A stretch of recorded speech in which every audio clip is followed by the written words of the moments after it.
Seat नहीं आएगा। INDI गठबंधन पूरी तरह से बिल में घुस जाए। ये पापी और अधर्मी शिक्षा मंत्री है जो बिहार का नहीं सनातन का भगवान राम का अपमान कर चुनाव जीतिएगा। जिसको भगवान राम का आशीर्वाद नहीं है वो किसी भी कीमत पर चुनाव जीतेगा। आज एगो सीट नहीं है, एक सीट नहीं है राष्ट्रीय जनता दल का लोकसभा की हार निश्चित है और हार कर ये मुंह काला हो जाएगा। जदयू का मुंह काला, RJD का मुंह काला, अब बीच में कांग्रेस। कोई क्रीम नहीं लगने वाला है। जितना क्रीम आता है ना, कोई चेहरा पर क्रीम फेयर एंड लवली से लेकर कोई क्रीम भी इनको चेहरा को क्लीन नहीं कर सकता। RJD की दुर्गति एक तरफ चंद्रशेखर बाबू करवा रहे हैं, एक तरफ जगदा बाबू करवा रहे हैं, अब बीच में लालू जी छटपटा रहे हैं, मंदिर मंदिर घूम रहे हैं, टीका चंदन लगा रहे हैं और इनको कहीं बिल में घुसने का भी जगह नहीं मिलेगा। राष्ट्रीय जनता दल हो या कांग्रेस के लोग हो कि रामचरितमानस कितनी बार पढ़ा है शिक्षा मंत्री ने, चंद्रशेखर जी ने। हमको नहीं लगता है कि एक बार भी वो पढ़े होंगे। वह अज्ञानता में बात कर रहे हैं। वो इस तरह से TRP बढ़ाना चाहते हैं। तो 9वां पास आदमी क्या बोलेगा, वो कब क्या बोलेगा उसको खुद पता नहीं है।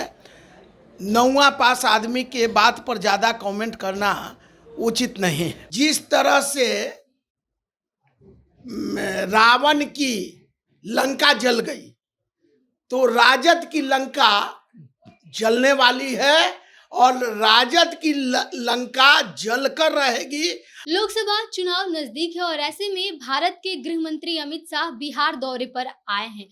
आज झंझारपुर में गृह मंत्री अमित शाह का कार्यक्रम है, लेकिन उससे पहले बिहार के उप मुख्यमंत्री तेजस्वी यादव ने एक बड़ा प्रहार किया है अपनी बातों से बीजेपी पर, ये कहकर कि लगातार जो गृह मंत्री है वो बिहार के दौरे पर है। इससे साफ तौर पे ये जाहिर होता है कि किस तरीके से भाजपा जो है डरी हुई है। मणिपुर नहीं जा रहे हैं गृह मंत्री, लेकिन बिहार बार बार आ रहे हैं, बिहार की स्थिति से डरे हुए हैं। हमारे साथ इसी मुद्दे पर बातचीत करेंगे बीजेपी से प्रवक्ता है संजीव मिश्रा जी।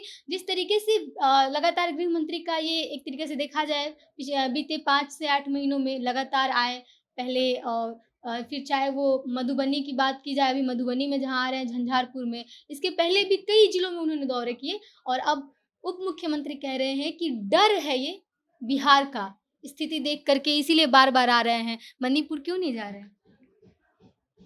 भारत के चाणक्य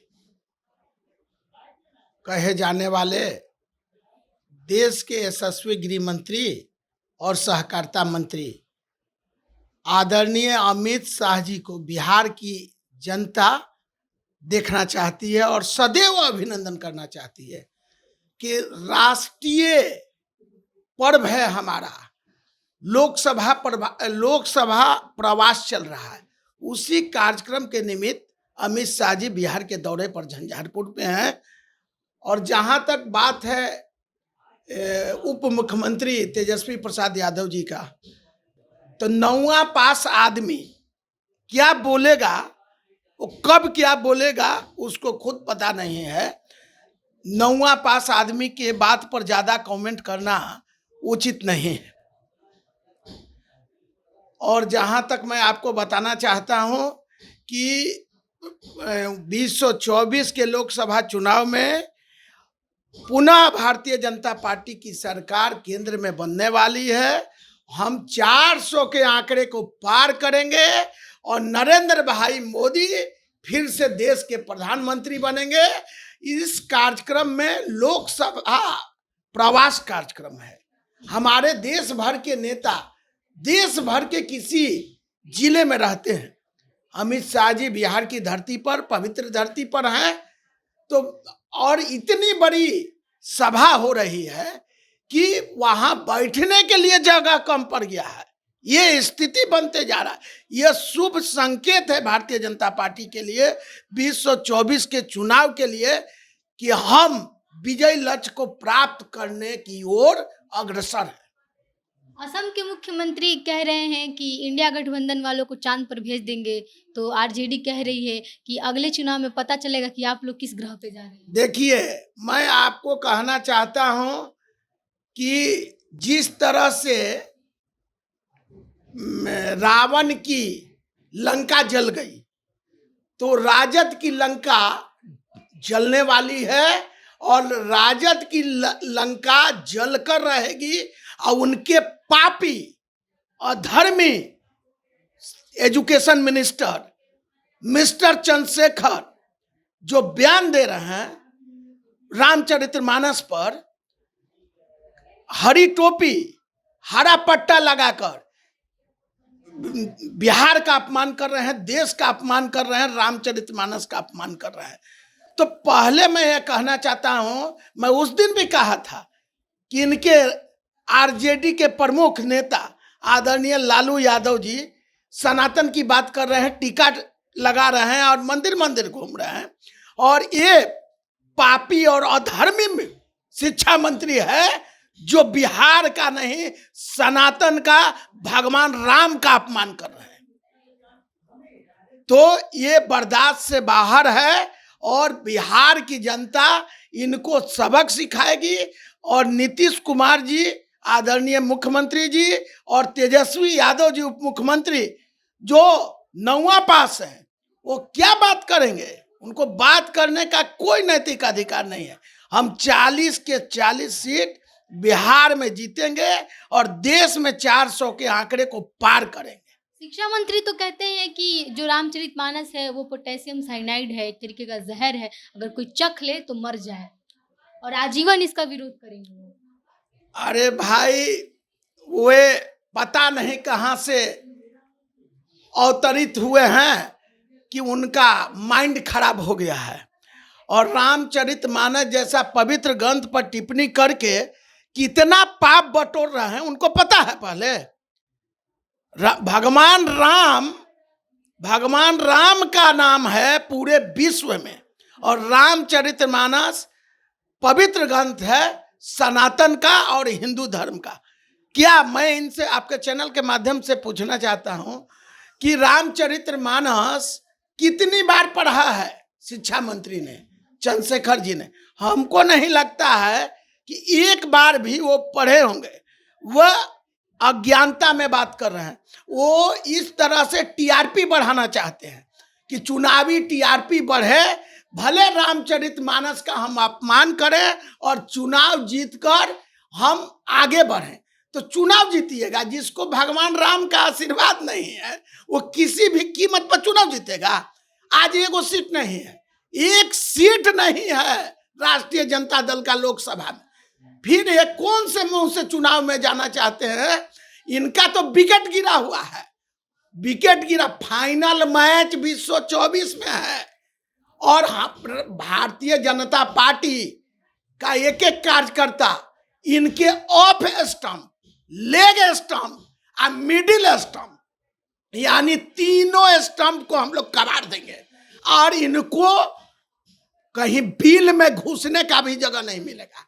राष्ट्रीय जनता दल हो या कांग्रेस के लोग हो, कांग्रेस के लोग, आज बात चल रही है भारत की और इंडिया की, ये भी बात मैं कहना चाहता हूं।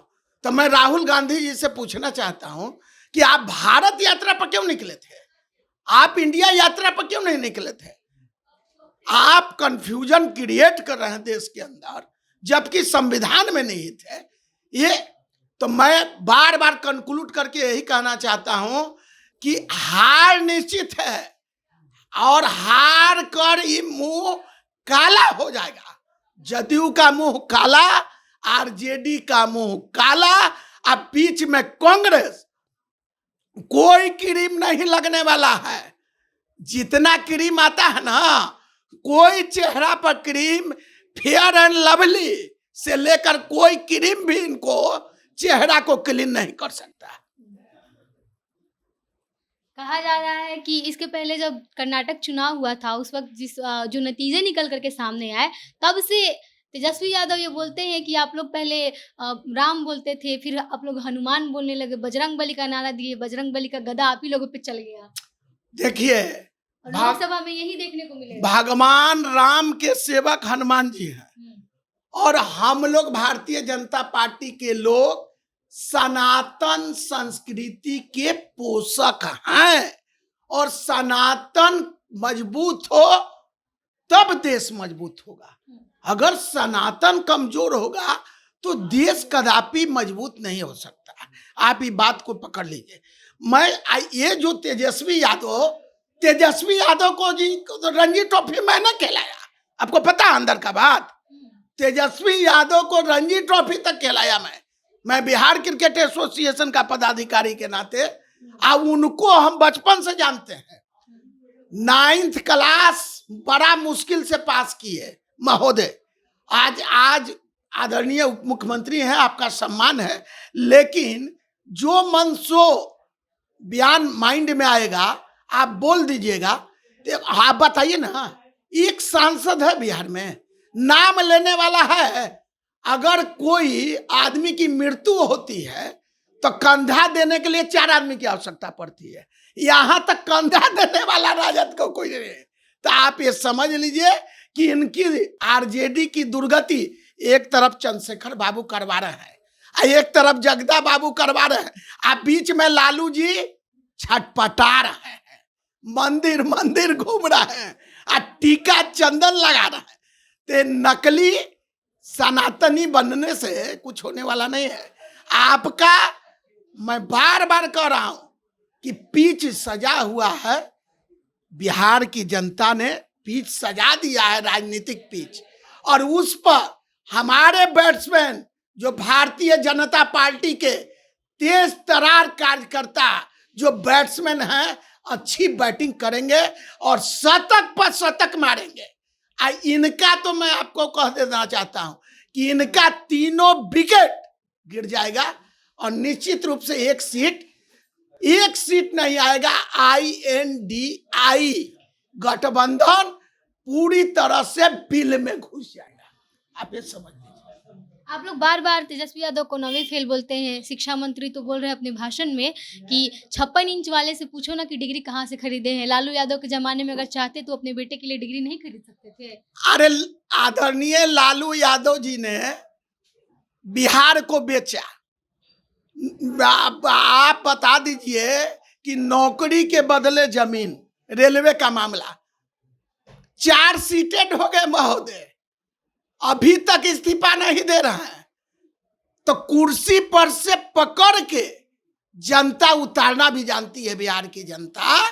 4 सीटेड हैं, कब जेल चले जाएंगे तेजस्वी यादव जी ये पता नहीं है। और बड़ा बात निकल रहा है, तो बात करने से कुछ ना, काम करना पड़ेगा। जिस तरह से Bharatiya Janata party grass root level पर काम करती है और केंद्र की योजनाएं जो बिहार के लोगों को आगे ले जा रही है, खासकर मध्यम वर्ग की जो योजनाएं चल रही है, उससे बहुत भला हो रहा है बिहार का। मैं यही कहना चाहता हूं आपको। चलिए, तो तेजस्वी यादव के बोलने से कुछ नहीं होता है। तेजस्वी यादव बोलते रहेंगे, लेकिन बिहार की जनता अमित शाह को देखना चाहती है बिहार में। इसलिए अमित शाह बार बार बिहार में आ रहे हैं अपने लोगों से मिलने के लिए। साफ तौर पे ये कहना रहा बीजेपी प्रवक्ता संजीव मिश्रा जी का। और आपकी इस पर क्या प्रतिक्रिया है, हमें कमेंट बॉक्स में लिख के बताइएगा। तब तक के लिए बने रहिए हमारे साथ, देखते रहिए प्रोजेक्ट में आपके साथ प्रिया। बहुत बहुत धन्यवाद।